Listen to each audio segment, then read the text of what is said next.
ఓ పెద్ద మంచుతో కప్పబడిన దీవి దాదాపుగా ఎవ్వరూ ఉండరు. కాని ఇప్పుడు అదే ప్రపంచ రాజకీయాల్లో ఓ పెద్ద తుఫానుకు కేంద్రంగా మారింది. అవును, మనం మాట్లాడుతోంది గ్రీన్లాండ్ గురించే. అసలు దాని భవిష్యత్తు కోసం ఇంత పెద్ద పోరాటం ఎందుకు జరుగుతోంది? ఈరోజు మనం దాని గురించే లోతుగా తెలుసుకోబోతున్నాం. ఈ ప్రశ్న వింటేనే కాస్త విచిత్రంగా అనిపిస్తోంది కదా. ఒక సూపర్ పవర్ తన సొంత నాటో మిత్రదేశాన్నే ఓ పెద్ద మంచుగడ్డ కోసం ఎందుకు బెదిరిస్తుంది? పైకి చూస్తే ఏమీ లేని ఆ దీవి కోసం ఇంత రిస్క్ ఎందుకు తీసుకుంటోంది? అసలు ఏం జరుగుతోందక్కడ? పదండి, ఈ మిస్టరీని ఛేదిద్దాం. సరే, ఈ ఎందుకు అనే ప్రశ్నకు సమాధానం దొరకాలంటే ముందుగా మనం ఈ కథలో ఎవరు మెయిన్ క్యారెక్టర్ అనేది చూడాలి. అసలీ గొడవంతా ఎక్కడ మొదలైందో తెలుసుకుంటేనే మన క్లారిటీ వస్తుంది. అంతా మొదలైంది 2019లో. గ్రీన్లాండ్ను కొనేస్తా అని డొనాల్డ్ ట్రంప్ అన్నప్పుడు ప్రపంచమంతా అదో పెద్ద జోక్ అనుకుంది. కానీ ఇప్పుడు చూడండి, అదే విషయం అమెరికాకు ఒక నేషనల్ సెక్యూరిటీ సమస్యగా మారింది. అంటే కేవలం కొన్నేళ్లలోనే ఒక రియల్ ఎస్టేట్ డీల్ కాస్త ఏకంగా మిలిటరీ వార్నింగ్ స్థాయికి ఎలా చేరిందో ఈ టైమ్లైన్ చూస్తే మనకు స్పష్టంగా అర్థమవుతుంది. ఇదేదో ఊరికే అన్న మాట కాదు, ఇది చాలా సీరియస్.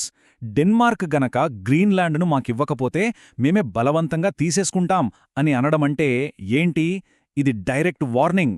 ఏళ్ల తరబడి ఉన్న స్నేహాన్ని, అంతర్జాతీయ చట్టాలని పక్కనపెట్టి ఒక మిత్రదేశాన్ని ఇలా బెదిరించారంటే పరిస్థితి ఎంత చేజారిపోయిందో మనం అర్థం చేసుకోవచ్చు. 56,000 ఏంటి నంబర్ అనుకుంటున్నారా? ఇదే గ్రీన్లాండ్ మొత్తం జనాభా. అంటే మన దేశంలో ఓ చిన్న టౌన్ జనాభా అంతా అన్నమాట. ఇప్పుడు ఆలోచించండి, ఆస్ట్రేలియా అంత పెద్ద ల్యాండ్లో కేవలం ఓ చిన్న టౌన్ జనాభా మాత్రమే నివసిస్తోంది. ఈ భారీ ఖాళీ ప్రదేశం జియోపాలిటిక్స్లో ఒక వ్యూహాత్మక శూన్యం లాంటిది. అంటే ఎవరైనా వచ్చి ఆ ఖాళీని భర్తీ చేయాలని చూస్తారు. సూపర్ పవర్స్ ఎప్పుడూ ఇలాంటి అవకాశాల కోసమే ఎదురుచూస్తుంటాయి. మరి ఇంత పెద్ద గొడవకు కారణమేంటి? ఆ మంచు కింద అసలు ఏముంది? సమాధానం: ఒక పెద్ద నిధి.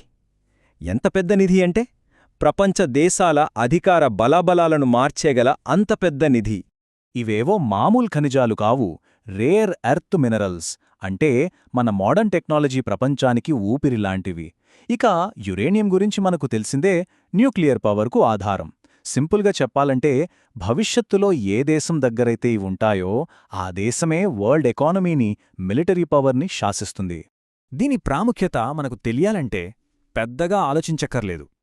ప్రస్తుతం ఈ విశ్లేషణను మనం చూస్తున్న స్మార్ట్ఫోన్ లేదా ల్యాప్టాప్, మనం కొనాలనుకుంటున్న ఎలక్ట్రిక్ కార్లు, అసలు మన డిజిటల్ లైఫ్లో వాడే ప్రతి గ్యాడ్జెట్, వీటన్నిటికీ కావలసిన ఆ కీలకమైన వనరులు గ్రీన్లాండ్ మంచు కింద భద్రంగా ఉన్నాయి.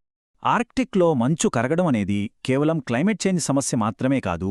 ఎందుకంటే ఆ మంచు కరగడం వల్ల కొత్త షిప్పింగ్ రూట్స్ ఓపెన్ అవుతున్నాయి, కొత్త వనరులు బయటపడుతున్నాయి. దాంతో ఒకప్పుడు ఎవరికీ పట్టని ఈ ఆర్క్టిక్ ప్రాంతం ఇప్పుడు ప్రపంచ దేశాల మధ్య ఒక కొత్త యుద్ధక్షేత్రంగా మారుతోంది. ముఖ్యంగా చైనా, రష్యాలు అక్కడ తమ ఉనికిని పెంచుకోవడం అమెరికాకు అస్సలు నచ్చట్లేదు. తమ ఆధిపత్యానికి ఇదొక పెద్ద ముప్పుగా భావిస్తోంది. సరే, అమెరికా ఇలా బెదిరిస్తే యూరప్ ఊరుకుందా? అస్సలు లేదు. ఏళ్ల తరబడి మిత్రదేశంగా ఉన్న యూరోప్ ఇప్పుడు ఎదురు తిరిగింది. దాంతో ఈ వివాదం మరో నాటకీయ మలుపు తీసుకుంది. ముందుగా స్పందించింది ఫ్రాన్స్. ప్రెసిడెంట్ ఇమాన్యుయల్ మాక్రాన్ నేతృత్వంలో తమ రెఫేల్ ఫైటర్ జెట్స్లో రంగంలోకి దించింది. ఇవి మామూలు ఫైటర్ జెట్స్ కాదు. రెఫేల్ అంటే ఫ్రాన్స్ మిలిటరీ పవర్కు, టెక్నాలజీకి ఒక సింబల్. వాటిని అక్కడికి పంపడమంటే మేం మాటలతో కాదు, చేతలతోనే సమాధానం చెబుతాం అని అమెరికాకు స్ట్రాంగ్గా మెసేజ్ పంపినట్టే. అంతేనా? ఫ్రాన్స్ అంతటితో ఆగలేదు. తమ nuclear powered aircraft carrier Charles de గాల్ను కూడా పంపింది. ఒక న్యూక్లియర్ ఎయిర్ క్రాఫ్ట్ క్యారియర్ అంటే అదొక తేలియాడే సైనిక కోటలాంటిది. దాన్ని ఆర్క్టిక్ దగ్గరికి పంపడంతో ఈ గొడవ కాస్త డిప్లొమాటిక్ లెవెల్ నుంచి డైరెక్ట్గా మిలిటరీ లెవెల్కు చేరిపోయింది. ఇదేదో ఒక్క ఫ్రాన్స్ మాత్రమే చేస్తున్న పని కాదు. ఫ్రాన్స్ లీడ్ చేస్తుంటే జర్మనీ, నార్వే, స్వీడన్, ఇలా చాలా యూరోపియన్ దేశాలు, డెన్మార్కు సపోర్ట్గా నిలబడ్డాయి. సో ఇది ఇక మిత్రదేశాల మధ్య చిన్న గొడవ కాదు. ఇది అమెరికా లీడర్షిప్కే ఒక పెద్ద ఛాలెంజ్.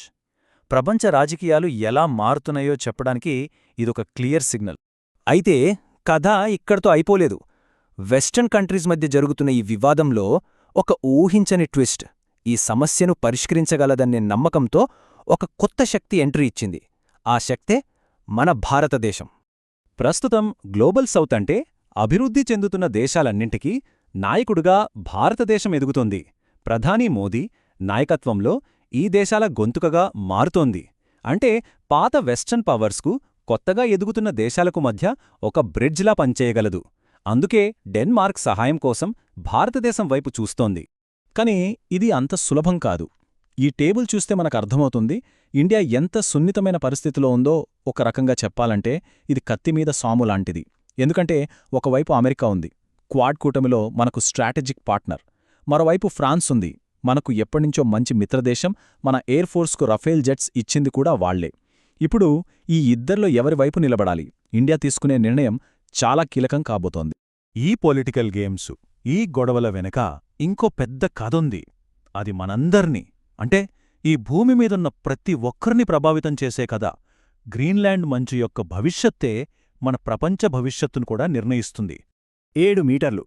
ఒకవేళ గ్రీన్లాండ్లో ఉన్న మంచు మొత్తం కరిగిపోతే ప్రపంచవ్యాప్తంగా సముద్రమట్టాలు పెరిగేది ఇంతే. 7 మీటర్లు. ఊహించుకోండి ఎంత విపత్కరమో. ఇదేదో సైన్స్ ఫిక్షన్ సినిమాలో సీన్ కాదు. ఇది శాస్త్రవేత్తలు హెచ్చరిస్తున్న నిజం. మనకు ఇష్టమైన బీచ్లు, సముద్ర తీరంలో ఉండే నగరాలు, అక్కడ నివసించేవాళ్ల ఇళ్ళు అన్నీ నీటిలో మునిగిపోతాయి. మనం సరైన చర్యలు తీసుకోకపోతే ఇదే మన భవిష్యత్తు. మన దేశంలోనే చూసుకుంటే ముంబై, చెన్నై లాంటి ఎన్నో పెద్ద నగరాలు ప్రమాదంలో పడతాయి. అందుకే గ్రీన్లాండ్ కోసం జరుగుతున్న ఈ గొడవ కేవలం ఖనిజాల కోసమో, మిలిటరీ పవర్ కోసమో కాదు. ఇది మనందరి భవిష్యత్తు కోసం జరుగుతున్న పోరాటం. ఇప్పుడు మనం తేల్చుకోవాలి, మనకు కావలసింది తాత్కాలిక లాభాలా లేక మనందరి భవిష్యత్? అందుకే చివరిగా మిగిలే ప్రశ్న ఒక్కటే. ఆ మంచు కింద దాగి ఉన్న సంపద మన ప్రపంచ తీరప్రాంతాల భవిష్యత్తు కన్నా అంత విలువైనదా? నిజానికి గ్రీన్లాండ్లో జరుగుతున్న ఈ పోరాటం మానవ జాతిగా మనం ఎదుర్కొంటున్న ఒక పెద్ద సవాలుకు అద్దం పడుతోంది. మనం ఇలాగే గొడవలు పడుతూ దోచుకునే దారిలోనే వెళ్తామా, లేక అందరం కలిసి మనందరి ఇల్లైన ఈ భూమిని కాపాడుకుంటామా? ఈ ప్రశ్నకు మనం చెప్పే సమాధానమే మన భవిష్యత్తును నిర్ణయిస్తుంది.